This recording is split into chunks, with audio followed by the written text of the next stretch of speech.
Hello friends. पिछली video में दिखाया गया था कि फूहान के हाथ कुछ नहीं आता। वो फू चैन को कंपनी से निकालने में पूरी तरह से फेल हो जाता है, जिसके बाद वो जियांगशी के पास जाता है, उसे शादी के लिए प्रपोज करता है, पर जियांगशी भी उसे मना कर देती है। तो फूहान गुस्से में आकर जियांगशी को किडनैप करवाता है। अगर आपने इस ड्रामे के पिछले पार्ट्स नहीं देखे तो लिंक डिस्क्रिप्शन में दे दिया है। फूहान जियांगशी को वेयर हाउस में बांध कर रखता है। जैसे ही जियांगशी देखती है कि उसे किडनैप करवाने वाला फूहान है, तो वो उसे कहती है कि तुमने ऐसा क्यों किया।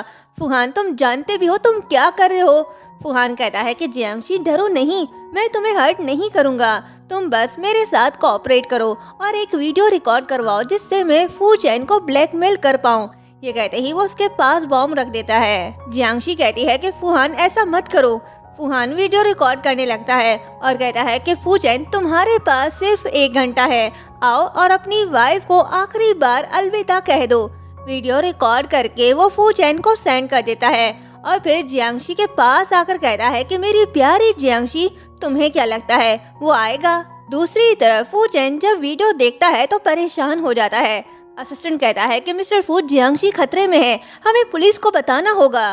फू चैन उसे रोकता है और कहता है कि नहीं, उसने जियांगशी की बॉडी में बॉम्ब रखा हुआ है, मैं कोई खतरा मोल नहीं ले सकता, पहले मैं वहां जाऊंगा, अगर मेरे जाने के बाद भी वो ना माना तो तुम पुलिस को ले आना और जाओ फू ग्रुप में मेरे जितने भी शेयर्स हैं वो फूहान के नाम करके वो कॉन्ट्रैक्ट लेकर आओ।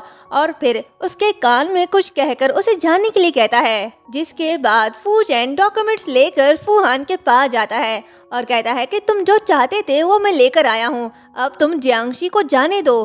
फूहान कहता है कि मैं कैसे यकीन कर लूँ कि तुम जो कॉन्ट्रैक्ट लेकर आए हो वो रियल है या फेक। फू चैन कहता है कि तुम चाहो तो चेक कर सकते हो, लेकिन मेरे साइन करने के बाद तुम हम दोनों को यहाँ से जाने दोगे।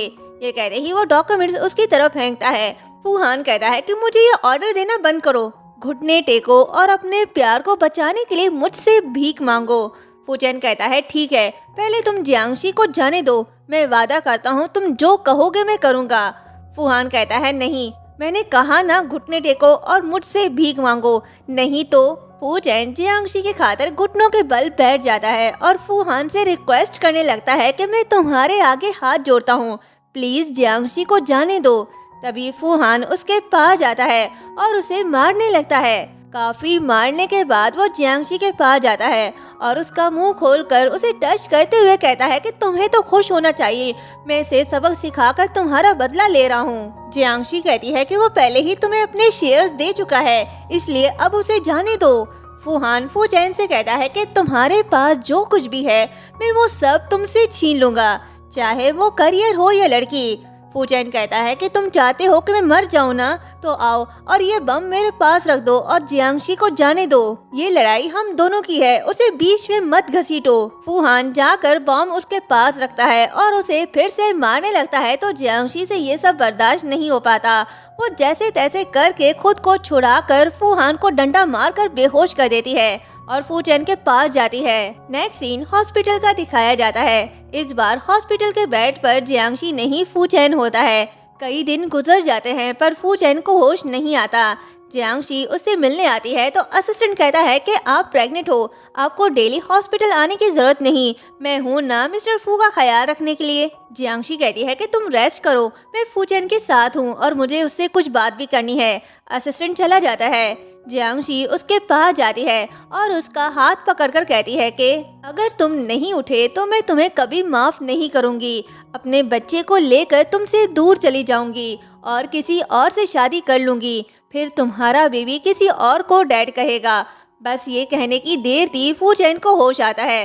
वो जियांगशी से कहता है कि मैं तुम्हें किसी और से शादी करने की इजाजत ही नहीं दूंगा। दोनों के बीच सब ठीक हो जाता है। कुछ दिनों बाद जियांगशी उसे डिस्चार्ज करके घर ले आती है। तभी एंट्री होती है एक न्यू विलन की जिसका नाम वेनशिंग है और वो फू चैन की चाइल्डहुड फ्रेंड भी है। वो जियांगशी को फू चैन के साथ देखकर जेलस होती है और फिर फू चैन के पास जाती है, तो फू चैन उसे देखकर कहता है कि तुम कब आई, तुम तो स्टडी के लिए अब्रॉड गई हुई थी ना।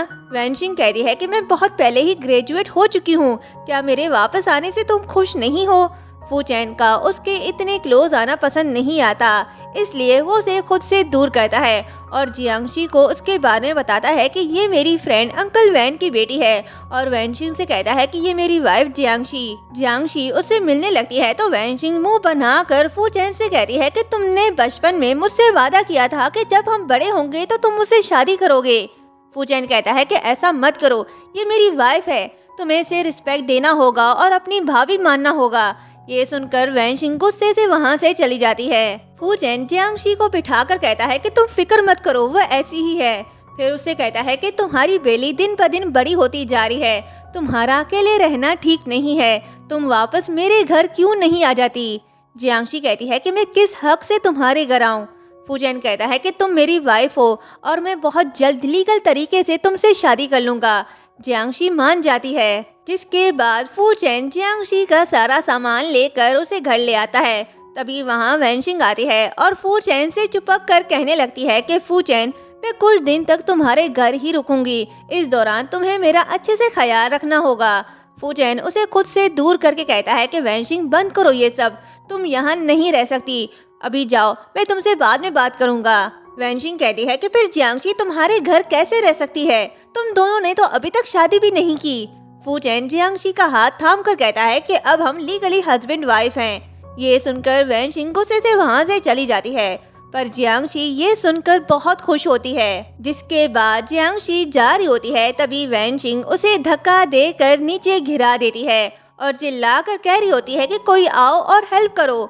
ये कहकर वो वहाँ से भाग जाती है। फू चैन उसे हॉस्पिटल ले आता है और रोते हुए कहता है कि तुम फिक्र मत करो, मैं तुम्हें और हमारे बच्चे को कुछ नहीं होने दूंगा।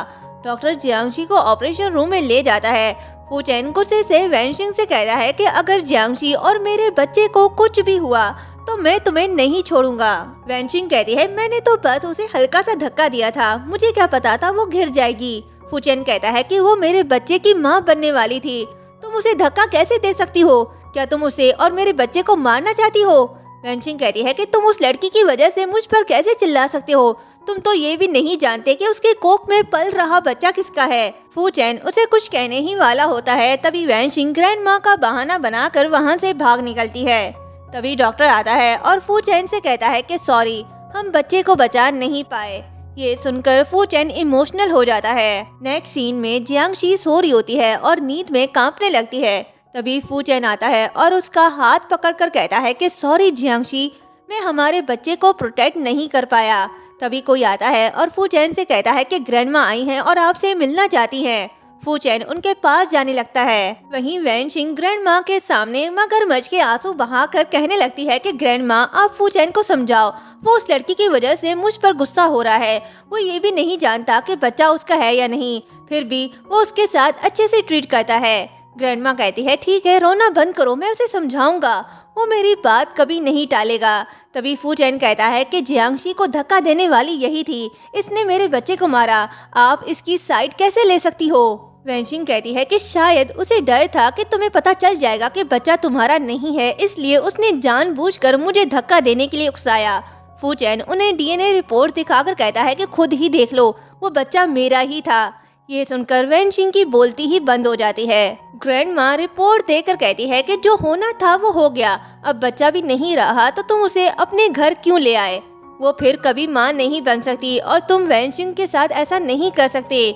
फू चैन कहता है कि डॉक्टर ने कहा है कि उसके पास अभी भी एक चांस है। तो ग्रैंडमा कहती है कि वो फू फैमिली को वारिस नहीं दे सकती, तुम वैनशिंग से शादी कर लो, वो अभी भी यंग है और हमारे फू फैमिली के लिए परफेक्ट भी है। ये सुनकर फू चैन को गुस्सा आता है और ग्रैंडमा से कहता है कि मैं जियांगशी को नहीं छोड़ूंगा और डैड की तरह आपके कंट्रोल में नहीं आऊंगा। ये कहते ही वो वहाँ से चला जाता है। जिसके बाद फू चैन जियांगशी को पार्क ले आता है उसका मुंह ठीक करने, ताकि वो अपने गम से निकल पाए। पर वहाँ एक बच्चे को देखकर जियांगशी उसके पास जाती है और उसे हक करके रोने लगती है। तभी फू चैन आता है और उस बच्चे को छुड़ाकर जियांगशी से कहता है कि ये हमारा बच्चा नहीं है। ये सुनकर जियांगशी इमोशनल हो जाती है और उसके कंधे पर सर रखकर रोने लगती है। जियांगशी और फू चैन ग्रैंडमा के साथ लंच कर रहे होते हैं तो ग्रैंडमा जले हुए पे नमक छिड़क कर कहने लगती है कि मैं आज हॉस्पिटल गई थी ये जानने के लिए कि जियांगशी फिर कभी माँ बन सकती है या नहीं। तो वहाँ जाकर मुझे पता चला कि जियांगशी के माँ बनने के चांस ना होने के बराबर हैं। ये सुनकर जियांगशी सैड होती है तो फू चैन उसका हाथ पकड़कर कहता है कि चाहे ये माँ बन पाए या नहीं, मैं फिर भी इसे कभी नहीं छोड़ूंगा। ये सुनकर जियांगशी बहुत खुश होती है। ग्रैंडमा कहती है कि ऐसा नहीं हो सकता, तुम्हें हमें एक वारिस देना होगा। तुम्हारे इस इश्क प्यार के चक्कर में मैं अपनी कंपनी किसी ऐरे गैरे के हवाले नहीं होने दूंगी। तुम्हें इस बात की परवाह नहीं, पर मुझे यकीन है कि जियांगशी समझ पाएगी कि मैं क्या कहना चाहती हूँ। तो फू चैन कहता है कि चाहे आप कुछ भी कह लो, मैं आपकी कोई बात नहीं सुनने वाला और ना ही कभी मानूंगा भी सही। ये कहते ही वो जियांगशी को साथ ले जा रहा होता है तो ग्रैंडमा कहती है कि मैं नहीं चाहती वैन फैमिली के साथ हमारे रिलेशनशिप खराब हो। फू चैन कहता है कि आप उसकी टेंशन मत लो, मैं सब संभाल लूंगा। नेक्स्ट डे ग्रैंडमा फू चैन से मिलने उसके घर आती है तो जियांगशी उनसे कहती है कि दादी, क्या आप फू चैन से मिलने आई हो? वो अभी तक कंपनी में है। ग्रैंडमा कहती है कि मुझे दादी मत कहो, मैं तुम्हें कभी एक्सेप्ट नहीं करूंगी और मैं यहाँ स्पेशली तुमसे मिलने आई हूँ। जियांगशी कहती है कि आप मुझसे क्या चाहती हो? हमें फू चैन का इंतजार करना चाहिए। आपको जो भी कहना है फू चैन के सामने कहना। ग्रैंडमा कहती है कि ऐसा लगता है कि फू चैन ने वैन फैमिली के साथ अपने अफेयर्स के बारे में तुम्हें कभी नहीं बताया। जियांगशी कहती है कि वो सब पास्ट की बातें हैं, मुझे इन सब से कोई फर्क नहीं पड़ता। ग्रैंडमा कहती है कि मैं जानती हूँ तुम क्या चाहती हो। ये कहते ही वो अपना क्रेडिट कार्ड देखकर कहती है कि इसमें 10 मिलियन है, पैसे लो और फू चैन को छोड़ दो। और यहीं पर यह पार्ट एंड होता है। क्या जियांगशी ग्रैंडमा का ऑफर एक्सेप्ट कर लेगी? ये जानने के लिए नेक्स्ट पार्ट देखना मत भूलिएगा। चैनल को सब्सक्राइब और वीडियो को लाइक शेयर करना भी मत भूलिएगा। Thank you so much.